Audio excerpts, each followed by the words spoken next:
Mientras estaba el devocional, trataba de, en mi mente, yo tengo un mundo interno un poco intenso y a veces vivo más por dentro que por fuera. Y aunque muchas personas pueden decir, no, es imposible, soy una persona introvertida. Y quizás suelo ser extremadamente introvertido. Tan introvertido que quizás el COVID, mientras muchas personas se lamentaban de estar en sus casas, mi esposa, por ejemplo, es muy extrovertida. Ella se lamentaba de estar trancada, pero yo decía, me siento bien. Y le cogía el gusto a estar trancado en la casa, encerrado en mi cuarto. Y mientras se cantaba, trataba de pensar e imaginarme aquel momento donde aquellas mujeres y aquellos discípulos llegaron esperando encontrar un cuerpo que estaba deteriorado, un cuerpo en el cual yacía un elemento y un personaje que a través de la historia, nos ha golpeado, nos ha amenazado, nos ha entristecido y lamentablemente tenemos que interactuar con ese personaje desde que nacemos hasta que ya no estamos en este mundo. Ellos pensaban encontrar en aquel cuerpo la muerte y dibujar, disfrazar, perfumar y acomodar aquel personaje tan lamentable y tanto que lamentamos su existencia, la muerte. Ellos pensaban hacer un teatro de la muerte. Venían con perfumes, con especies aromáticas, venían con sábanas para envolver el cuerpo, venían con todo un ritual y una indumentaria de elementos mortuorios para poder asistir a aquel cuerpo que ya no tenía vida, aquel cuerpo destruido, sufrido, despedazado, aquel cuerpo en el cual el espíritu de aquel que era su maestro ya no estaba. Solo quedaba la muerte. Pero aquella mañana, cuando esperaban encontrar aquella destrucción, encontraron algo sin igual. La tumba estaba vacía. La muerte ya no estaba más en aquel cuerpo. Solamente pudo estar 3 días habitando allí. Pero al tercer día, un poder glorioso irrumpió en aquel cuerpo donde ya habitaba solamente aquel personaje que se sentía poderoso y victorioso, pero el poder tan glorioso de aquel que había muerto en la cruz, de aquel que por X tiempo se separó de aquel cuerpo, irrumpió en aquella tumba oscura y fría, cerrada y custodiada por la guardia romana, irrumpió no con poder, sino irrumpió con todo poder para deshacer, para destruir, para romper toda cadena, para romper toda atadura humana que la muerte tenía sobre nosotros y sobre aquel cuerpo, y de una vez y por todas obtener la victoria final. Obtener la victoria final. Les confieso algo, nací en un hogar cristiano desde pequeño, desde que nací lo único que he escuchado es hablar de Dios y de Dios y de Dios y de Dios. Mi padre no es el rey de la dialéctica, porque él no inventó la dialéctica, pero mi padre, a diferencia mía, sí es muy extrovertido y domina la dialéctica con mucha facilidad. A pesar de no ser un hombre estudiado, solamente si acaso tuvo 6º grado, pero fue un autodidacta, un hombre que leyó todo lo que estaba a su alcance, un hombre de mundo, de barrio bajo en La Habana, un hombre que no conozco ni la primera parte de su vida antes de ser cristiano. Él nunca ha hablado de esa historia de la cual él se lamenta tanto y siente tanta vergüenza. Pero un hombre que cuando conoció el mensaje de aquel que murió y resucitó, su vida se impactó de tal manera que lo único que él escuchaba en mi casa cuando era niño era hablar de Cristo. Y eso fue algo que siempre me ayudó a creer en Dios, a saber que Dios existía.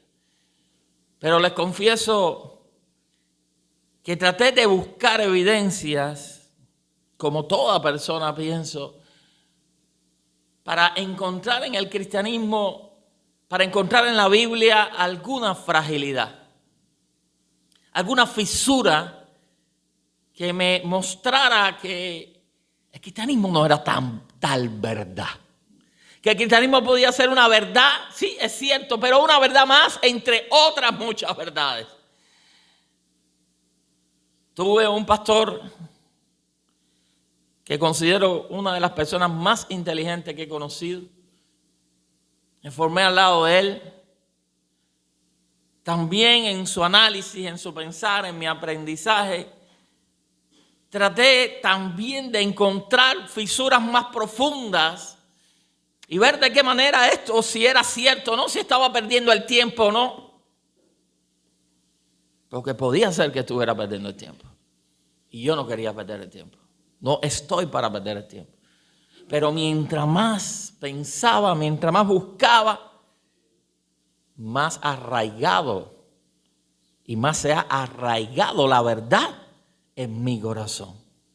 Y este hecho de la tumba es un hecho racional. Es un hecho consciente. Es un hecho que apela a la reflexión. Es un hecho intencional de parte de Dios. Muchas veces cuando lidiamos con Dios y pensamos que estamos lidiando con alguien que se le ocurre las cosas instantáneamente, con un ser emocional, con un ser poco racional. De hecho, el cristianismo con que lidiamos hoy es un cristianismo irracional. La gente se lanza detrás de cualquier cosa y la gente es impactada por cualquier cosa, porque el ser humano hoy es sumamente superficial y le gusta lo sensacional, lo externo, lo que apela a sus sentidos naturales, pero es poco reflexivo, valora poco las cosas. Pero la resurrección nos invita a conocer a un Dios consciente de lo que está haciendo, a conocer a un Dios que tiene una intención racional, una intención reflexiva en lo que está haciendo. A conocer a un Dios que comienza pero termina. A conocer a un Dios que entre el comienzo y el fin no hace las cosas a lo loco, sino poco a poco nos da dando elementos que son auténticos, que son verdaderos, elementos que se pueden arraigar profundamente en el corazón humano y pueden convertir al hombre en un ser completamente diferente al que era antes. Elementos que podemos estudiar, podemos profundizar en ellos, podemos valorar, podemos analizar. Y son elementos progresivos que nos conducen a una sola verdad. Y creo que la resurrección es el clima de toda una trayectoria en que Dios se va revelando progresivamente al ser humano. Pero también la resurrección es el clima de una victoria anticipada. Por medio de la resurrección, Dios está diciendo a Satanás, Dios está diciendo a los ángeles que le siguieron, Dios está diciendo a la humanidad en aquella época y a la humanidad en todas las épocas posibles hasta el fin de la historia, la victoria la tiene el cristianismo. No existe otra victoria. Yo me recuerdo cuando era joven y escuchaba a mi pastor Wilson decir, la verdad del evangelio es irrefutable. Wow, yo decía, pero no es tan así. No puede ser tan así. ¿Cómo tú vas a decir a mí que la verdad es irrefutable? Cuando hay tanta verdad en este mundo. Cuando hay tanta gente decir que tiene la verdad. Pero en la medida que fui avanzando, que fui madurando, que fui procesando, que Dios se fue revelando a mi vida, fui comprendiendo que la verdad de Dios escrita en su palabra es verdad, porque la propia Biblia dice, la suma de tu palabra es verdad. Así que cuando sumamos la palabra de Dios más la palabra de Dios, solamente llama un resultado igual a verdad. No hay mentira en ella. No hay falsedad en ella. No hay superficialidad en ella. Ella te conduce a la verdad. Y en esa verdad está la victoria. Y en esta mañana no es una mañana de mentira. Es una mañana de verdad. No voy a mencionar los elementos históricos que apoyan la resurrección. Pero sí le voy a decir algo que no sostenemos sobre elementos indestructibles. Nos sostenemos sobre verdades irrefutables. En el cristianismo no existe la derrota. Y no es esa victoria loca que hoy el cristianismo está hablando. Es una victoria fundamentada. Es una victoria sólida. Es una victoria inconmovible. Ni siquiera es la victoria de tu vida. O la victoria de que no tenía arroz y... Mira, el Señor me dio un poquito de arroz. No es la victoria de tu congelador, ni la victoria de tu cartera. Es la victoria de aquel que resucitó de entre los muertos. Que podemos ir allí. La tumba está vacía. Pero no solamente podemos ir allí, sino 50 días después, ante aquel mismo Sanedrín, ante aquella guardia romana, ante aquellos que quisieron tratar de eliminarle, ante aquellos que estaban presentes en la tumba, 50 días después un grupo de discípulos, 120 discípulos, que en la propia cruz estaban decepcionados de su maestro, porque no esperaban, no habían entendido la profecía de los profetas, decepcionados de su maestro, estaban deprimidos, todos volvieron a sus quehaceres anteriores, pensaban que el maestro se había perdido. 50 días después, aquellos discípulos se levantaron en victoria, se levantaron restaurados y renovados bajo la presencia del Espíritu Santo. Y ante aquella multitud que se congregó el día de Pentecostés, ante ellos, el apóstol Pedro dijo, este Cristo que ustedes crucificaron y mataron, ha resucitado. ¿Y cómo es posible que ha resucitado si ellos le vieron morir? ¿Cómo es posible que nadie se levantó ese día y dijo, usted está equivocado? Él no ha resucitado. Aquí está su cuerpo. ¿Cómo es posible que nadie presentó un alegato en contra de ese argumento que Pedro estaba presentando? ¿Usted sabe cómo es posible que nadie lo hizo? Porque era verdad. Y él dijo, Dios le ha hecho Señor y Cristo. Y aunque ustedes le mataron, Él vive. Él ha resucitado de entre los muertos. Y por eso, hermano, es que nosotros como iglesia no tenemos una esperanza triste. No tenemos una esperanza lamentable. Sino que nosotros como iglesia contamos con una esperanza llena de victoria. La victoria está asegurada. Muchas veces la iglesia se ve en medio de un mundo complejo, en medio de un mundo que avanza en el mal. La iglesia se ve como una como un grupo de personas que están huyendo, como un grupo de personas que lo que tienen es que salvarse solamente, como un grupo de personas que nos estamos reuniendo, pero estamos esperando que un día Cristo venga a buscarnos en medio de un mundo que está asediando a la iglesia, en medio de un mal que está venciendo el bien. Pero déjeme decirle, la resurrección es el hecho es el acto de una persona, una sola persona que luchó y venció todo el mal, luchó y venció a Satanás con todos sus demonios, luchó y venció los poderes más grandes en existencia fuera de él. La resurrección es la evidencia de que la victoria es posible. La resurrección es la evidencia de que Cristo obtuvo la victoria, pero la iglesia, por medio de aquel que resucitó, también obtendrá la victoria. Quiero leerle algunos textos. En Colosenses 3, del 1 al 3, nos dice: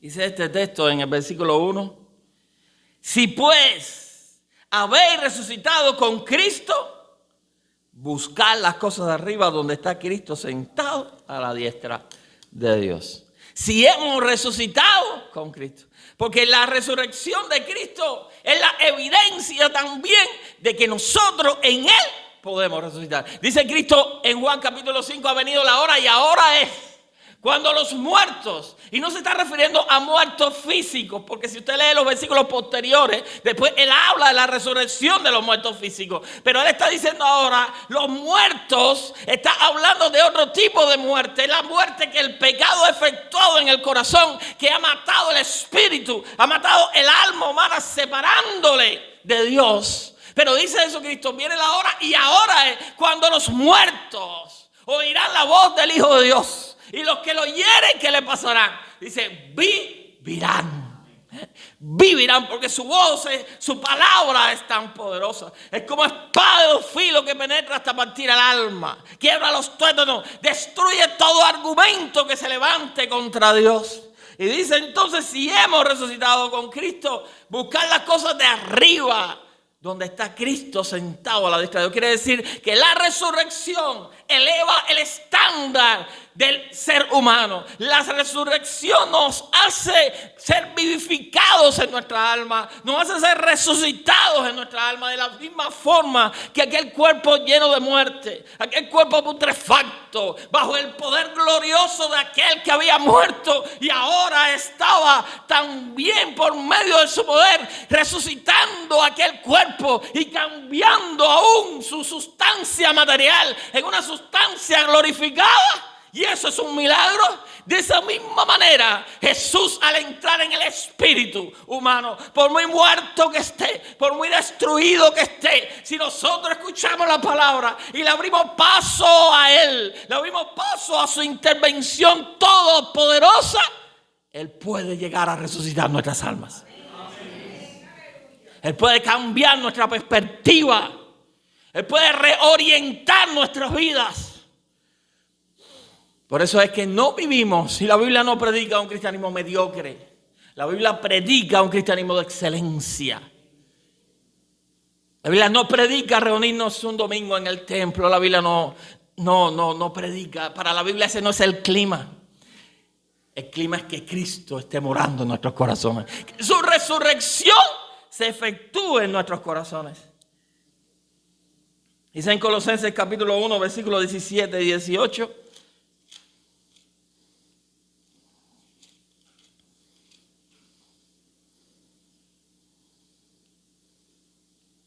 Dice, y Él es antes de todas las cosas. Y todas las cosas en esos sitios. Y Él es la cabeza del cuerpo, que es la iglesia. El que es el principio Dice, el primogénito ¿de qué? De entre los muertos. Para que en todo tenga, ¿qué cosa? La preeminencia. ¿Sabes? Quiere decir que él es el primogénito. O sea, mejor usted dirá así, pero antes la Biblia hablaba de que habían resucitado gente. Sí, es verdad. Resucitó Lázaro, resucitó varias gente en el Antiguo Testamento, pero todos resucitaron por la intervención de Dios. No resucitaron a partir de sí mismos. Pero Cristo se convierte en el primogénito entre los muertos. Pero además eso que resucitaron, ¿qué les pasó? Después murieron. No pasó mucho tiempo y desaparecieron, igual que los demás. Pero aquel que murió en la cruz del Calvario tenía suficiente poder. Tenía suficiente grandeza en él mismo y divinidad. Porque en él, dice Juan capítulo 1, estaba la vida. ¿Y la vida qué cosa era?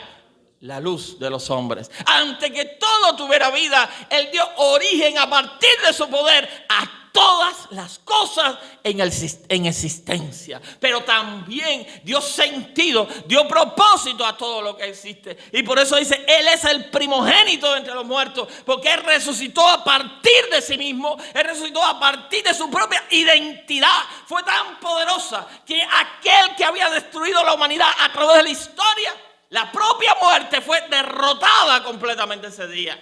Y él se levantó victorioso. Y por eso dice, él es el primogénito entre los muertos. Él es el primero, pero no es el último. También nosotros somos llamados a formar parte de ese milagro glorioso. Él es el principio, el primogénito entre los muertos, para que en todo tenga la preeminencia. Por cuanto agradó al Padre que en él habitase toda plenitud. Y por medio de él, escuche bien, reconciliar consigo todas las cosas. Así que las que están en la tierra, como las que están donde, hermano, como las que están en los cielos. La resurrección es el inicio de un proyecto divino. La resurrección no queda ahí. La resurrección ha tenido un carácter efectivo a través de la historia de la humanidad. Sí, porque cada uno de nosotros hemos podido experimentar el acto de la resurrección de Cristo en nuestras almas. Pero también al final de la historia, la resurrección va a tener un impacto glorioso en todo lo existente, porque va a ser reconciliadora. Reconciliadora. No estamos lidiando, hermano, con cualquier cosa. Estamos lidiando con lo más grandioso en existencia. En Efesios capítulo 2, versículos 6 al 8.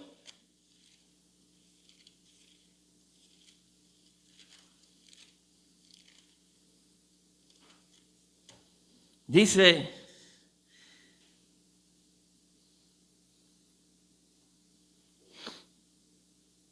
y juntamente con él nos resucitó.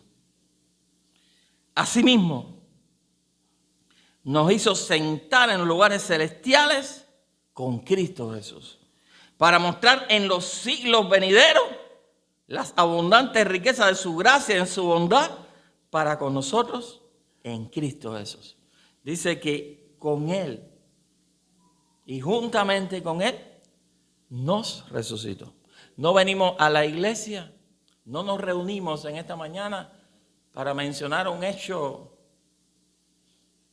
religioso, un hecho pasado, un hecho que quedó allí muerto, porque la repetición de este hecho muchas veces trae, la reiteración de este hecho muchas veces trae que convirtamos esto más en un ritual. Otro día veía por la televisión que pusieron algunas imágenes sobre la celebración de la Semana Santa. Yo me quedaba perplejo. El ritualismo, la muerte, la pasividad que había en todo ese acto ceremonial, pero un acto ceremonial mudo, un acto ceremonial muerto. Pero nosotros no estamos en esta mañana para un ritual. Ni siquiera estamos en esta mañana por una tradición. Muchas veces cuando he venido, porque he venido varias veces aquí a predicar a las 6 de la mañana, Si yo en La Habana hago un culto a las 6 de la mañana, es el último día que yo pastoreo. Porque los vecinos me van a coger por cuello. Fíjese eso. Yo eso no puedo. Y al lado del templo ahora que yo estoy pastoreando, al lado vive un hombre que se llama Mayeta. Mayeta es un prieto de este tamaño. Yo imagino haciendo un culto yo a las 6 de la mañana y Mayeta saliendo de su casa diciendo, misa, floja, y yendo para el púlpito a cogerme por cuello. Yo me imagino eso. Y yo siempre le digo a la gente, es que es una tradición de esa iglesia hacerlo a las 6 de la mañana. Pero no estamos aquí por una tradición. No estamos aquí porque el pastor nos ha invitado a estar aquí. Ni siquiera estamos aquí porque hay un desayuno después. ¿Cuántos están aquí por el desayuno? Unos cuantos están riendo. ¡Ay, pastor! Los que se rieron no tienen derecho a desayuno. Bueno, un buen desayuno no. Pero no estamos aquí por el desayuno. Estamos aquí porque ni siquiera estamos celebrando algo del pasado. Estamos aquí porque estamos retrotrayendo a nuestras vidas algo que sí ocurrió, pero que está ocurriendo cada día en la vida de aquellos que se ponen en las manos de Dios. En la vida de aquellos que reconocen que sin Cristo no pueden vivir. Y dice en Efesios capítulo 2 que Él nos resucitó y juntamente con Él, porque de la misma manera que Él resucitó, también nosotros resucitamos. Y no solamente resucitamos espiritualmente, vamos a resucitar un día con Él en gloria. Porque esa resurrección es un evento que no ha terminado, sino es un evento que continúa a través de la historia y tiene su clima al final de la historia. Tenemos una resurrección en dos partes. Sí, pudiéramos decir. Pero en este caso, la segunda parte, usted sabe que decimos siempre que la segunda parte, ¿qué cosas son? Nunca son buenas. Pero en este caso, la segunda parte es la mejor parte, porque estamos solo en el entremés. Estamos comenzando el banquete. Pero la segunda parte va a ser gloriosa, porque va a haber una reconciliación. Pero dice que no tenemos que llegar a la segunda parte para disfrutar ya de la segunda parte.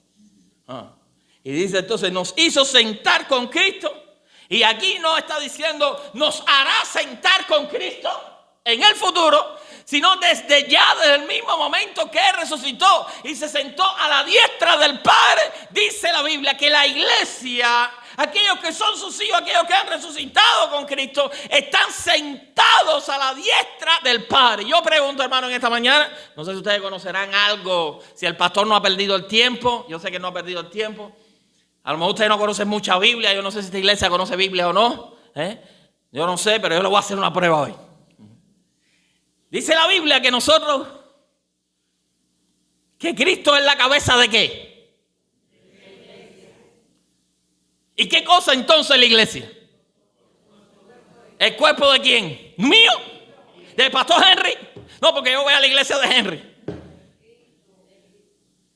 Los pastores a veces decimos, no, porque mi iglesia, no tengo iglesia.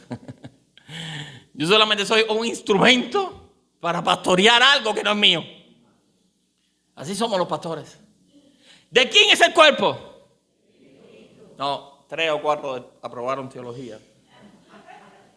Parece que el pastor tiene un grupito en la iglesia que nada más. ¿De quién es el cuerpo?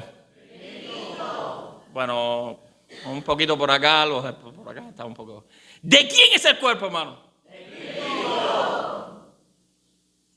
El cuerpo es de Cristo. ¿Y quién es la cabeza del cuerpo? Y dice la Biblia que Cristo está sentado. Y si Cristo está sentado a la diestra del Padre, ¿con qué está sentado? Con el cuerpo. ¿No es así? Porque ¿cómo puede estar la cabeza fuera del cuerpo? Si la cabeza está fuera del cuerpo, ¿cómo está el cuerpo? Desmembrado, porque está sin cabeza. Y está muerto. Un cuerpo sin cabeza no funciona. Pero si la cabeza está a la diestra del Padre y Él está sentado a la diestra del Padre, ¿dónde está el cuerpo? Sentado en los lugares celestiales con Cristo a la diestra del Padre. No sé si me están entendiendo.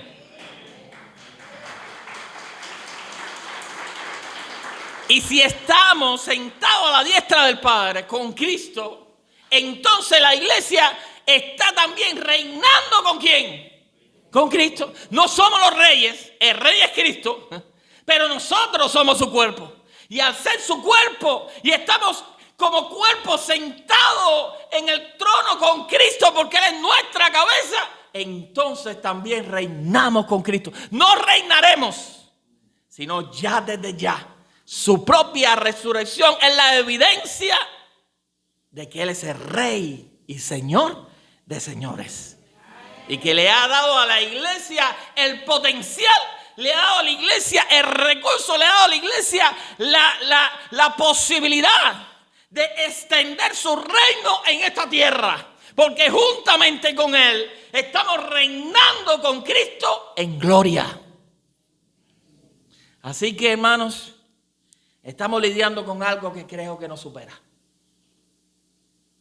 Estamos reinando con algo que creo que nos debe de inspirar a buscar más de Él. Que nos debe de inspirar a reconocer que no somos nada. Hoy la palabrita de moda es, déjeme decir, yo me acuerdo, pero seguro que ustedes la van a decir. ¿Cómo se llama la palabrita de moda? Puede ser ponderado, ¿cómo es? Pues las mujeres como empoderar.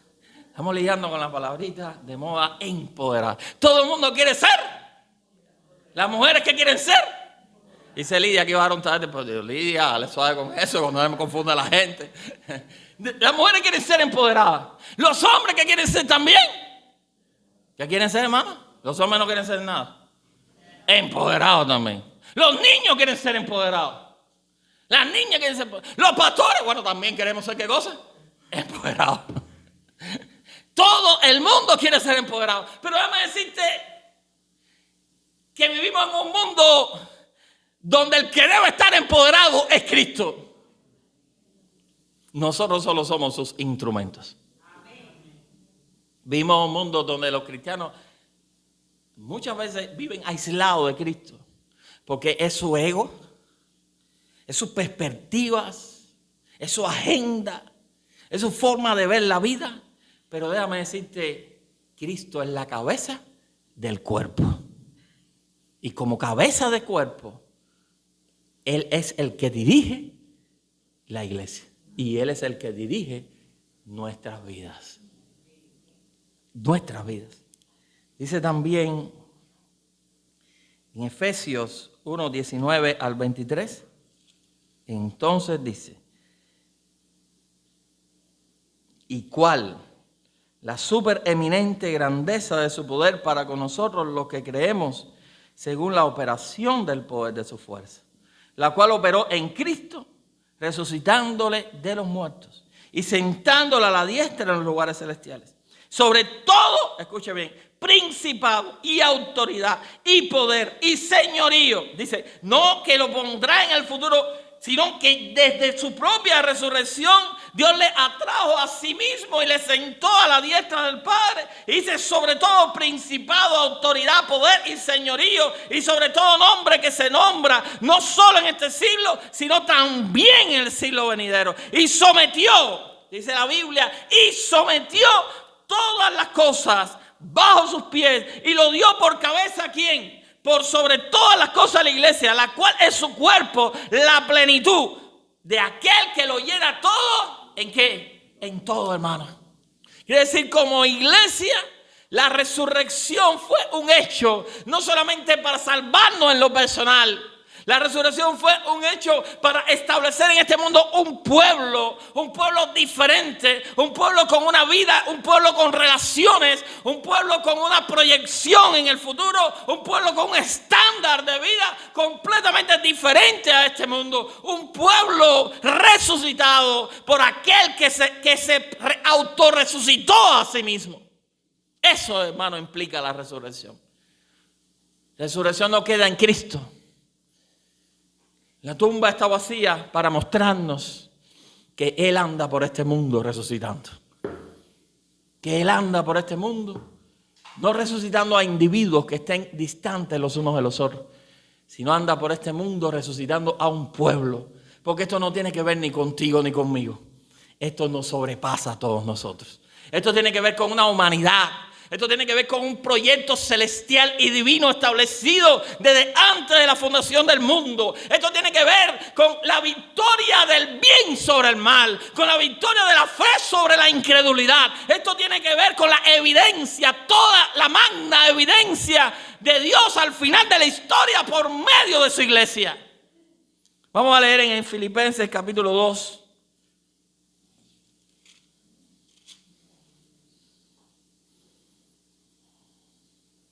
Versículo 5 en adelante dice el apóstol: haya pues en vosotros este sentir que hubo también en Cristo Jesús, el cual siendo en forma de Dios, no estimó el ser igual a Dios como cosa a que aferrar, sino que se despojó a sí mismo, tomando forma de siervo hecho semejante a los hombres, y estando en la condición de hombre, se humilló a sí mismo, haciéndose obediente hasta la muerte y muerte de cruz. Pero ahora no se queda ahí la cosa, dice: por lo cual Dios también le exaltó hasta lo sumo. Y ese le exaltó hasta lo sumo implica la resurrección.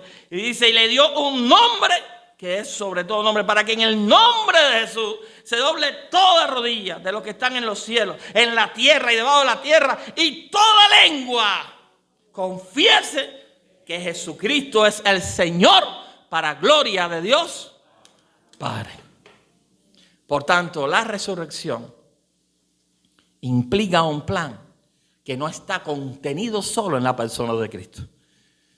No está contenido solo en el acto de aquel domingo de resurrección.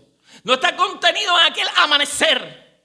La resurrección es un acto que impactó toda la historia de la humanidad.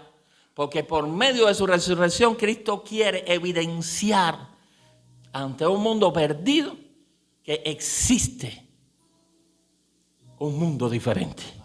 Que ante un pueblo perdido, que existe un pueblo diferente. Una de las cosas que más me impacta de la iglesia es cuando la gente entra y me dice: ahora mismo yo estoy pastoreando una iglesia prácticamente nueva.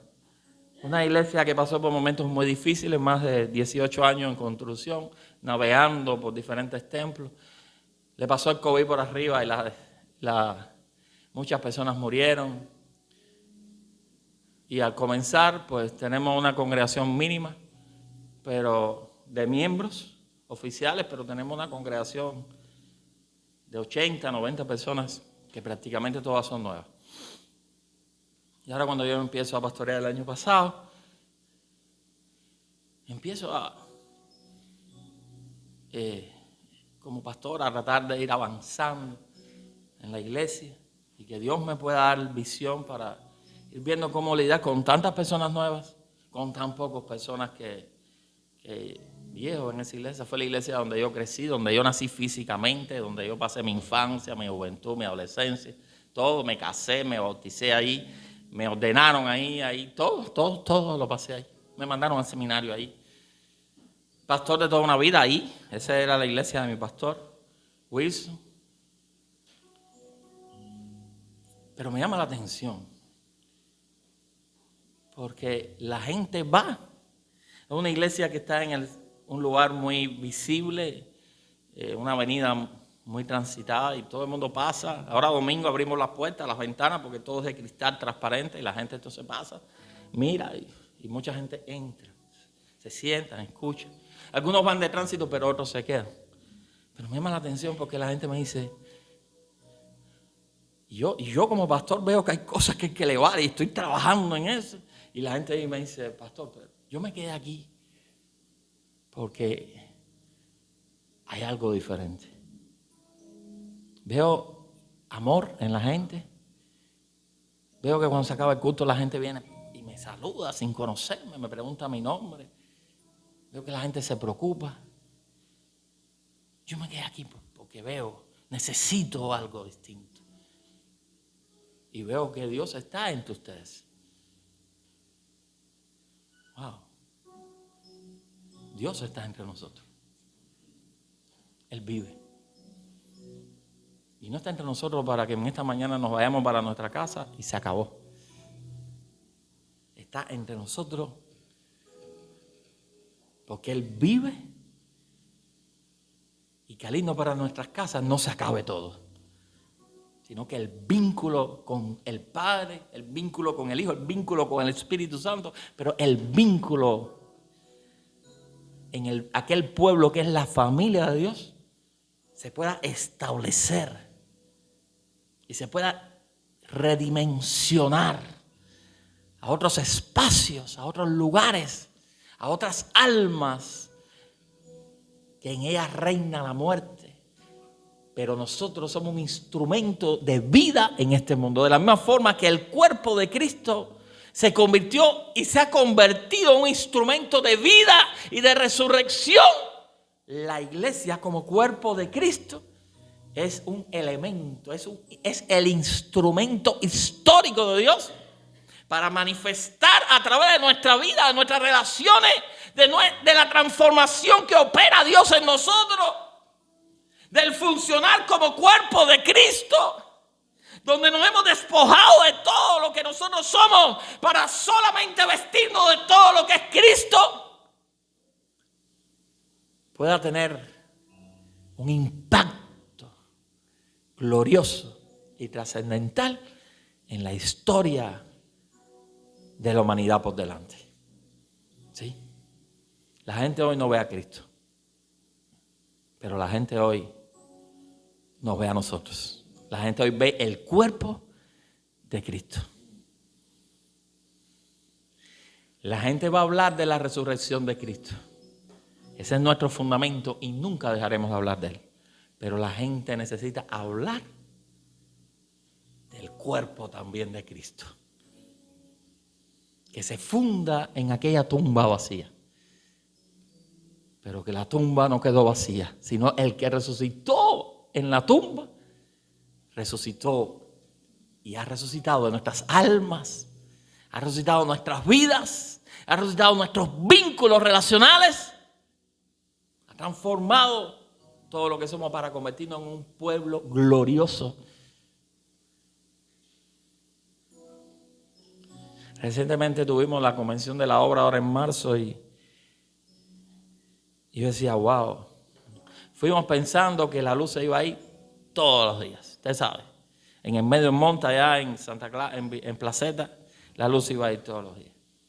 Yo le dije en La Habana a los hermanos, olvídese de eso, con nosotros va a ir un personaje importante. En La Habana no se sabe lo que es irse la luz. El compañero Apagón en La Habana no visita. Gracias a Dios, Señor. Múdense para La Habana. El compañero Apagón está aquí nada más, fuera de La Habana. Y yo le dije, hermano, para que nadie caiga en crisis, los conozco a ustedes que caen en crisis rápido. Apagón va a estar con nosotros. Todo el mundo fue, oh, pastor, no importa, nosotros nos sacrificamos, nos inmolamos a la convención. Vamos a la convención. No hubo apagón. Pero eso no era lo más importante. Lo más importante es que la gente decía, pastor, si nos quedáramos aquí, si ahora mismo Cristo viniera, estamos en paz.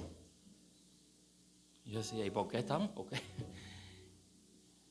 Un día voy a la cocina y yo tengo varias personas en la iglesia que son especiales, que tienen problemas de retraso y demás. Y voy a la cocina, estoy ahí dentro de la cocina y viene una hermana, dice, fulana, y le dice a la hermana que estaba frente a la cocina, vengo a buscar la comida de la niña. La comida. Dice la hermana, mira, este es el pastor de ella. Dice, ah, sí.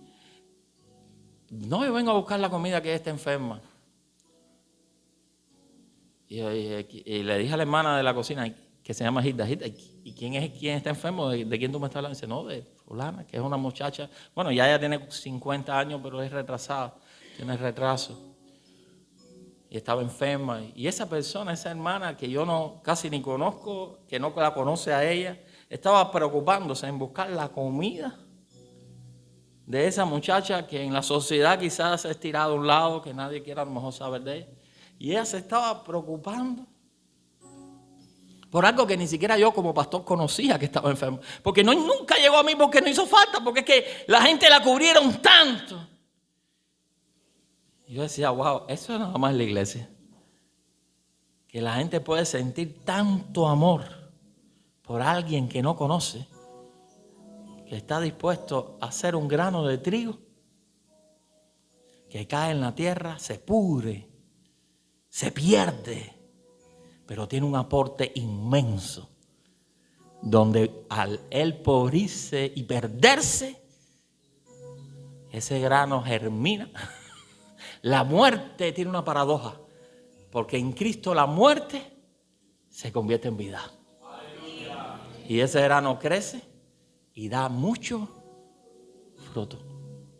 La iglesia necesita ser, juntamente con nuestro fundador, un grano de trigo que cae en la tierra. Nos podrimos porque dejamos de ser de nosotros.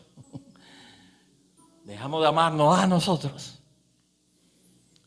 para ser de Cristo y para dar frutos, para convertirnos en un pueblo que a la gente ver nuestros vínculos, nuestra vida, no como individuos, sino como pueblo, porque necesitamos ser un pueblo para poder impactar el mundo. La gente pueda quedar rendida a los pies de aquel que resucitó. Y no quiero dejar esta mañana sin pedir a alguien que en esta mañana ha sentido que el Señor le está retando. Y usted quiere decirle también al Señor: Señor, yo quiero ser ese grano que cae en tierra, se pudre, para dar fruto. Tú fuiste la primicia de esa experiencia, pero hoy también yo quiero ser parte de esa experiencia, porque mi mundo está perdido, mi hogar está perdido, mi pueblo está perdido, mi país está perdido. Pero yo quiero tomar la decisión de dar fruto. Yo quisiera orar por alguien que quisiera en esta mañana ponerse de pie y decirle al Señor: Señor, aquí estoy. Amén. Si hay alguien que quiere, amén. Si hay alguien más, no importa si eres anciano, si eres joven, el Señor te reclama en esta mañana. Y déjeme decirle algo que no estamos acostumbrados, es que muchas veces tenemos nuestros estereotipos y nos cuesta trabajo rompernos. Y yo veo mucho más para Occidente nos cuesta trabajo rompernos. En el oriente, para oriente, la zona oriental de nuestro país, la gente se rompe más fácil. La gente en las zonas de campo, la gente vive con menos estereotipos. Pero ser un grano y caer en tierra es romper el estereotipo. Es romper el estereotipo. Y decir: mira, Señor, aquí estoy, roto, podrido, pero que en mí reine tu resurrección. Si hay alguien más, puede también ponerse de pie para tener una oración. Amén. Oremos. Señor, te damos gracias por la resurrección. Gracias por ese hecho, ese acto tan glorioso, por medio del cual triunfaste totalmente sobre el mal.